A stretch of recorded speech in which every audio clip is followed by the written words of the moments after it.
Boh jaga kedai mata deh. Aina nak pergi mana? Anak nak pergi rehat. Lagi makan lapar. Lewat Lah. Pani. Ada customer. Customer. Dia nak mari beli taki air. Boh kena jual. Boh jual deh. Tangki air. Taki air deh, jual deh.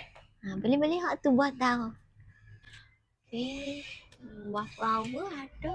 Oh, hai Kak. Sudah text admin, saya nak beli tangki air. Tangki air ada. Mai Kak. Sini. Tangki air deh. Ya, tangki air. Sini Kak. Ni Kak. Tangki air hak ni. Hak ni kita jual 30 ya. Ni? Hak ni. Bukan ni. Betul dah. Tangki air panggil.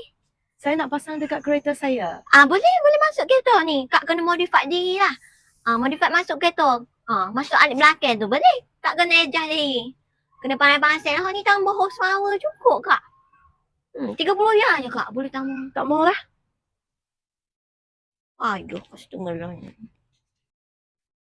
Boh. Sedap duduk Sedap. Pas mana duit? Duit ke apa? Duit sale customer mari balik taki air tu. Customer. Dok tahu lah payah customer Aina. Tak beli pun. Tak beli? Dia nak mari ambil tu. Aina dia molek dah dekat tu. Tak tahu.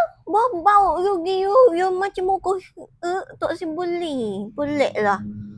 Padahal orang jual murah dah. Tak si juga. 30 ya. 30 ya? 30 ya lah barang buruk gitu. Boh bagi buruk gapo kita jual hak baru belakang mana ada hak buruk. Ribu-ribu tu taki air tu.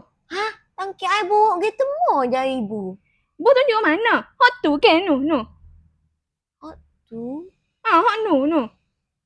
Bukan. Hak tu mana tangki air? Tu taki air radiator 2 layer. Dia nama Synergy. Betul lah. Hak tu buat panggil radiator. Tangki air hak ni Ana. Hak ni tangki air. Hak ni. Mai. Mana ada kita letak luar boh. Semua bagi kita jual dalam belakang. Luar apa Ana ni kawasan kedai gitu juga ke? Ni. Tangki air Ana.